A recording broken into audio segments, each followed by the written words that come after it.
नमस्कार, हिंदी साधन चैनल में आप सभी का एक बार फिर से हार्दिक स्वागत है। आज के इस वीडियो में हिंदी के प्रीवियस ईयर प्रश्नों के सीरीज को लेकर मैं उपस्थित हुई हूँ। ये प्रश्न परीक्षाओं में पूछे जा चुके हैं, तो आइए शुरू करते हैं प्रश्नों के क्रम को। इससे पहले भी हमने कई सारे वीडियो प्रीवियस ईयर प्रश्नों से बना रखे हैं। अगर आपने उसे नहीं देखा है तो अवश्य ही देख ले। हमारे चैनल पर 5000 प्रश्नों का टेस्ट सीरीज चल रहा है। अभी तक हमने लगभग 2500 प्रश्नों को कवर कर लिया है। तो चलो शुरू करते हैं प्रश्नों के क्रम को। प्रश्न है, ठंडा लोहा के रचनाकार है। तो ठंडा लोहा के रचनाकार कौन है? धर्मवीर भारती। ऑप्शन पहला सही हो जाएगा, धर्मवीर भारती। अगला प्रश्न है, डैश ने प्रयोगवाद को सर्वाधिक प्रभावित किया। प्रयोगवाद को सर्वाधिक प्रभावित करने वाले अस्तित्ववाद थे। ऑप्शन दूसरा सही हो जाएगा। अगला प्रश्न है, निम्न में से किसका संबंध प्रयोगवाद से नहीं है? किसका संबंध प्रयोगवाद से नहीं है? तो उत्तर को आप भी देने की कोशिश करें। ये प्रश्न एनवीएस परीक्षा में आए हैं। तो स्वच्छंदतावाद जो है उसका संबंध प्रयोगवाद से नहीं है। ऑप्शन चौथा सही हो जाएगा। अगला प्रश्न है, निम्नलिखित में से एक कथन असत्य है। यहाँ पर असत्य कथन को चुनना है। असत्य कथन कौन सा है? सभी प्रयोगवाद से संबंधित कथन है। तो आप वीडियो को पॉज करके सभी ऑप्शनों को पढ़ें। ऑप्शन चौथा सही हो जाएगा, नई कविता प्रयोगवाद का विकसित रूप नहीं है। यह ऑप्शन सही हो जाए, क्योंकि नई कविता नाम स्वतंत्रता के बाद लिखी गई जो कविताएं थी उसके लिए रूढ़ हो गया, और वो अपने वस्तु छवि और रूप छवि दोनों में पूर्ववर्ती प्रतिवाद और प्रयोगवाद का विकास होकर विशिष्ट हो गया। तो यह कथन असत्य है और शेष कथन सत्य है। तो इस प्रकार से चौथा ऑप्शन सही हो जाएगा। अगला प्रश्न है, प्रयोगवाद की जन्मदात्री पत्रिका है। कौन सी पत्रिका है जो प्रयोगवाद की जन्मदात्री पत्रिका है? तो यहाँ पर भी ऑप्शन दूसरा सही हो जाएगा। प्रतीक पत्रिका जो थी वो प्रयोगवाद की जन्मदात्री पत्रिका है। अगला प्रश्न है, तार सप्तक, दूसरा सप्तक, तीसरा सप्तक का संपादन किसने किया था? तो ऑप्शन पहला सही हो जाएगा, अज्ञे ने तार सप्तक के दूसरा सप्तक और तीसरा सप्तक का संपादन किया था। प्रश्न बहुत ही बढ़िया है। सभी प्रश्नों को अच्छे से देखें और वीडियो को तो पूरा अंत तक ज़रूर ही देखें, क्योंकि ये वीडियो हो सकता है आपके लिए महत्वपूर्ण हो। आने वाले परीक्षाओं में इससे संबंधित प्रश्न आपको देखने को मिल जाए। अगला प्रश्न है, निम्नलिखित में से कौन तार सप्तक का कवि है? तो तार सप्तक का कवि इसमें से कौन है, यह आपको बताना है। तार सप्तक का कवि अज्ञेय है। ऑप्शन तीसरा सही हो जाएगा। यहाँ पर तार सप्तक कहने का अर्थ है, तार सप्तक में प्रथम सप्तक, द्वितीय सप्तक, तीसरा सप्तक है, जिसमें से प्रथम सप्तक को ही तार सप्तक कहा जाता है। तो आपको जहाँ भी तार सप्तक मिले, प्रथम सप्तक हालांकि कहीं भी लिखा हुआ आपको नहीं मिलेगा। तो तार सप्तक हो तो आप नंबरिंग के क्रम से आप ये सोचना कि ये पहला सप्तक के बारे में पूछा जा रहा है। तो अज्ञेय जो है वे तार सप्तक के कवि हैं। ऑप्शन तीसरा सही हो जाएगा। अगला प्रश्न है, तार सप्तक के संपादक कौन थे? तार सप्तक के संपादक अज्ञेय थे। ऑप्शन पहला सही हो जाएगा।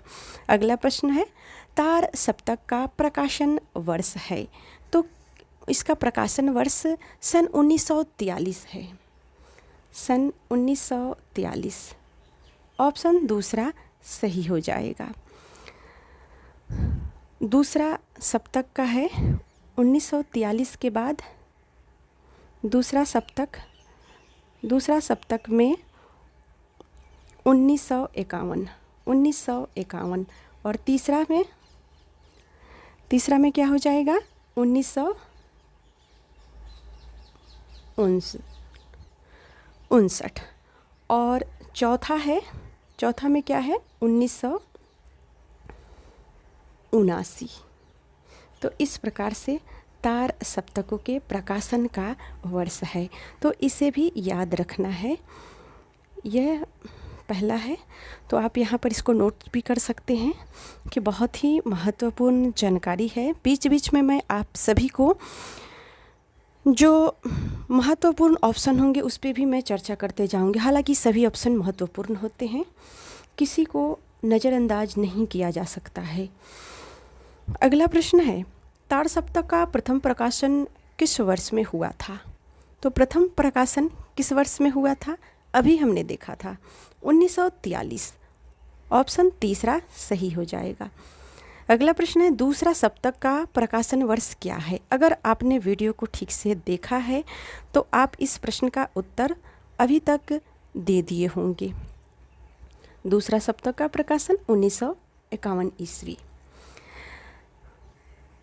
प्रश्न है, तार सप्तक का प्रकाशन किस सन में हुआ? ऑप्शन चौथा सही हो जाएगा। यहाँ पर पूछा जा रहा है किस सन में हुआ, तो ये प्रश्न तो हमें मिला ही था, लेकिन थोड़ा सा प्रश्नों के पूछने का तरीका प्रश्न वही है, लेकिन शब्दों के उलट फिर कर दिया गया है। अगला प्रश्न है, तार सप्तक का प्रकाशन काल है। तो तार सप्तक का प्रकाशन काल 1943। ऑप्शन पहला सही हो जाएगा। अगला प्रश्न है, तार सप्तक का प्रकाशन वर्ष है, तो इसका प्रकाशन वर्ष 1943। एक ही किस्म के प्रश्न है, पर मैं इसको ली हूँ ताकि आपको प्रश्नों के पैटर्न को पता चले कि किस प्रकार से एक ही प्रश्न को कैसे पूछा जा सकता है। तो यहाँ पर आप देख सक रहे हैं कि तीसरा सप्तक कब प्रकाशित हुआ, तो इसको आपको बताना है। तीसरा सप्तक कब प्रकाशित हुआ? सन 1959 में तीसरा सप्तक प्रकाशित हुआ। अगला प्रश्न है, प्रयोगवादी कवियों की रचनाएं किस सप्तक में संग्रहित है? तो ये रचनाएं जो हैं वह तार सप्तक में संग्रहित है। ऑप्शन पहला सही हो जाएगा। अगला प्रश्न है, सर्वेश्वर दयाल सक्सेना किस सप्तक के कवि हैं? सप्तक से प्रश्न बहुत सारे आते हैं। तार सप्तक से तो 2 प्रश्न हर परीक्षा में आते ही हैं, तो आप इस सभी प्रश्नों को ज़रूर ही अच्छे से देखें और एक बार रिवीजन ज़रूर कर ले वीडियो को, क्योंकि तार सप्तक से 2 प्रश्न आना ही आना है। यहाँ पर ऑप्शन तीसरा सही हो जाएगा। सर्वेश्वर दयाल सक्सेना ये जो थे वे तीसरे सप्तक के कवि थे। ऑप्शन तीसरा सही हो गया। अगला प्रश्न है, प्रयोगवाद का प्रवर्तक माना जाता है, तो किसे प्रयोगवाद का प्रवर्तक माना जाता है? सच्चिदानंद हीरानंद वात्स्यायन अज्ञेय को। हम संक्षिप्त रूप में इनके नाम को अज्ञेय ही कहते हैं, लेकिन इनका जो नाम है वह है सच्चिदानंद हीरानंद वात्स्यायन अज्ञेय। इन्हें प्रयोगवाद का प्रवर्तक माना गया है। आइए अगले प्रश्न की तरफ आगे बढ़ते हैं। अगला प्रश्न है, अज्ञेय कौन से वाद के कवि हैं? तो अज्ञेय हैं वे प्रयोगवाद के कवि हैं। ऑप्शन दूसरा सही हो जाएगा। अगला प्रश्न है, तार सप्तक का प्रकाशन वर्ष। तो यहाँ तार सप्तक दिया है, इसका मतलब कि मैं आपको समझने के लिए बता रही हूँ, प्रथम सप्तक के बारे में पूछा जा रहा है। अगला प्रश्न है, निम्न में से कौन सा कवि तीसरे सप्तक का कवि नहीं है? तो ये जो कौन कवि है चारों ऑप्शनों में पढ़े, कीर्ति चौधरी, धर्मवीर भारती, सर्वेश्वर दयाल सक्सेना, विजय देव नारायण शाही। तो इनमें से कौन है जो तीसरे तार सप्तक का कवि नहीं है? यहाँ पर ऑप्शन दूसरा सही हो जाएगा, धर्मवीर भारती। धर्मवीर भारती तीसरे तार सप्तक के कवि नहीं है। अगला प्रश्न है, तार सप्तक में संकलित कवियों को राहों के अन्वेषी कहा गया था। ऑप्शन दूसरा सही हो जाएगा, अज्ञेय ने उन्हें राहों के अन्वेषी कहा था। यानी एक ही राह पर चलने वाले सभी कवि थे। अगला प्रश्न है, निम्नलिखित में कौन तार सप्तक का कवि नहीं है? तो तार सप्तक का कवि इसमें से कौन नहीं है? शमशेर बहादुर सिंह नहीं है, ऑप्शन पहला सही हो जाएगा। अगला प्रश्न है, इनमें से कौन तार सप्तक में शामिल नहीं है? तार सप्तक में शामिल नहीं होने वालों में केदारनाथ सिंह हैं, जो तार सप्तक में शामिल नहीं है। अगला प्रश्न है, इनमें से कौन तार सप्तक में शामिल नहीं है? फिर प्रश्न पूछा जा रहा है कौन तार सप्तक में शामिल नहीं है। जहाँ पे भी तार सप्तक रहेगा आप समझेंगे कि पहले सप्तक के बारे में कहा जा रहा है। हालांकि पहला सप्तक कहीं भी नहीं लिखा है, तार सप्तक प्रथम, दूसरा, तीसरा और चौथा ऐसे लिखा है। तो जब भी तार सप्तक आए आप मानना कि प्रथम यानी पहले नंबरिंग क्रम में आप समझना। ये मैं समझने के लिए आपको बता रही हूँ। तो यहाँ पर ऑप्शन दूसरा सही हो जाएगा, शमशेर बहादुर तार सप्तक में शामिल नहीं है। अगला प्रश्न है, निम्न में से तार सप्तक में कौन कवि शामिल नहीं था? तो कौन कवि है जो तार सप्तक में शामिल नहीं है? तो यहाँ पर सभी सप्तकों के बारे में पूछा जा रहा है कि कौन जो है वे तार सप्तक में शामिल नहीं है। तो रामधारी सिंह दिनकर जो है वे तार सप्तक में शामिल कवि नहीं है, ऑप्शन चौथा सही हो जाएगा। अगला प्रश्न है, निम्न में कौन तार सप्तक का कवि नहीं है? तार सप्तक का कवि धर्मवीर भारती नहीं है, ऑप्शन तीसरा सही हो जाएगा। अगला प्रश्न है, निम्न में से कौन सा कवि तार सप्तक में शामिल नहीं है? तार सप्तक में शामिल नहीं होने वाले में नरेंद्र शर्मा जो है वे तार सप्तक में शामिल नहीं है। अगला प्रश्न है, भवानी प्रसाद मिश्र की कविताएं किस सप्तक में है? तो मिश्र जी की कविताएं दूसरा सप्तक में शामिल है। वैसे भी ये दूसरा सप्तक के कवि हैं, तो इसे याद रखना है।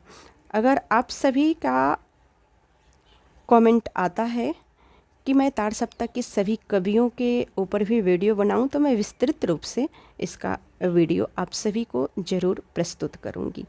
आइए अगले प्रश्न की तरफ आगे बढ़ते हैं। प्रश्न है, निम्न में कौन सा कवि दूसरा सप्तक में शामिल नहीं है? तो दूसरा सप्तक में शामिल होने वाले कवियों में से मुक्तिबोध हैं जो दूसरे सप्तक में शामिल नहीं है, ऑप्शन चौथा सही हो जाएगा। अगला प्रश्न है, यहाँ पर थोड़ा सा प्रश्न मिट गया है, निम्न में से कौन दूसरा सप्तक में शामिल नहीं है? तो दूसरा सप्तक में शामिल नहीं होने वालों में कुंवर नारायण हो जाएंगे, ऑप्शन तीसरा सही हो जाएगा। अगला प्रश्न है, इसमें से दूसरा सप्तक में संकलित कवि हैं? तो दूसरे सप्तक में संकलित जो कवि हैं वे हैं रघुवीर सहाय, ऑप्शन पहला सही हो जाएगा।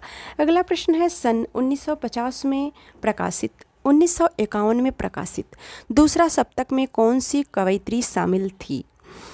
तो बहुत ही महत्वपूर्ण प्रश्न है। शकुंतला माथुर ये दूसरा सप्तक में शामिल कवयित्री थी, ऑप्शन तीसरा सही हो जाएगा। तो शकुंतला माथुर जैसे नाम से ही आप पहचान लिए होंगे, शकुंतला माथुर। अगला प्रश्न है, केदारनाथ सिंह किस सप्तक में संकलित कवि हैं? तो केदारनाथ सिंह जो है वे तीसरा सप्तक के संकलित कवि हैं, ऑप्शन तीसरा सही हो जाएगा। अगला प्रश्न है, नई कविता के तीसरे सप्तक के कवि कौन है? तो नई कविता के तीसरे सप्तक के जो कवि हैं वे हैं केदारनाथ सिंह, ऑप्शन पहला सही हो जाएगा। अगला प्रश्न है, चौथा सप्तक में संकलित कवयित्री है? चौथा सप्तक में संकलित कवयित्री कौन है? सुमन राजे। सुमन राजे ये चौथे सप्तक में संकलित कवयित्री है। तो आपको यहाँ पर नाम से सुमन ज़्यादातर आपको स्त्री और पुरुष दोनों के नामों में देखने को मिलता है, सुमन नाम। तो आपको जानकारी होनी चाहिए कि ये चौथे सप्तक की महिला कवयित्री थी। अगला प्रश्न है तार सप्तक में कौन सा कवि सम्मिलित नहीं है? तो इनमें जो सम्मिलित नहीं है वे हैं रघुवीर सहाय। ऑप्शन चौथा सही हो जाएगा। अगला प्रश्न है तार सप्तक का संबंध किस काव्य धारा से है? तो तार सप्तक का संबंध प्रयोगवाद काव्य धारा से है। ऑप्शन दूसरा सही हो जाएगा। अगला प्रश्न है सागर मुद्रा इनमें से किसकी कृति है? सागर मुद्रा सच्चिदानंद हीरानंद वत्स्यायन अज्ञेय की कृति है। ऑप्शन दूसरा सही हो जाएगा। अगला प्रश्न है बसंती हवा कविता के रचयिता कौन है? ये बहुत ही प्रसिद्ध कविता रही है केदारनाथ अग्रवाल जी की। ऑप्शन चौथा सही हो जाएगा। अगला प्रश्न है अगर मैं तुमको ललाती साँझ के नभ की अकेली तारिका अब नहीं रहता खाली स्थान, उक्त पंक्तियों के रचनाकार कौन है? यहाँ पर खाली स्थान को नहीं भरना है, रचनाकार के नाम को बताना है। तो इसके रचनाकार सच्चिदानंद हीरानंद वत्स्यायन अज्ञेय जी हैं। अगला प्रश्न है आत्महत्या के विरुद्ध कविता संकलन के कवि हैं। तो आत्महत्या के विरुद्ध कविता संकलन के कवि रघुवीर सहाय है। ऑप्शन तीसरा सही हो जाएगा, रघुवीर सहाय। रघुवीर सहाय ये दूसरे सप्तक के प्रमुख कवि भी हैं। इनकी जो काव्य सीढ़ियों पर धूप बहुत ही प्रसिद्ध काव्य है और इनका कहानी संग्रह रास्ता इधर से है। और अगर बात इनके निबंध संग्रह पर करें तो इनका निबंध संग्रह दिल्ली मेरा प्रदेश लिखने का कारण, उबे हुए सूखी, ये सब इनके निबंध संग्रह है। अगला प्रश्न है कुआओं नदी कविता किस कविता संग्रह के कवि हैं? तो कुआओं नदी कविता संग्रह के कवि कौन हो जाएंगे? ऑप्शन चौथा सही हो जाएगा, सर्वेश्वर दयाल सक्सेना। अगला प्रश्न है कि निम्नलिखित कथनों पर विचार कीजिए। यहाँ पर जो कथन दिया हुआ है उन कथनों पर विचार करना है आपको। मैं इसको थोड़ा सा छोटा कर देती हूँ ताकि आप इन कथनों को देख पाएँ। हालांकि ये जो कथन है और इस पर विचार करने के लिए दिया गया है, ये कथन त्रुटिपूर्ण है, प्रश्न भी और इसका उत्तर भी। तो हम इस पे चर्चा नहीं करेंगे। अगले प्रश्न की तरफ आगे बढ़ते हैं। अगला प्रश्न है निम्न में से कौन सी रचना सर्वेश्वर दयाल सक्सेना की नहीं है? सर्वेश्वर दयाल सक्सेना की इसमें से कौन सी रचना है जो नहीं है? तो हमें नहीं प्रश्न में जो शब्द है इसको ध्यान से पढ़ना है।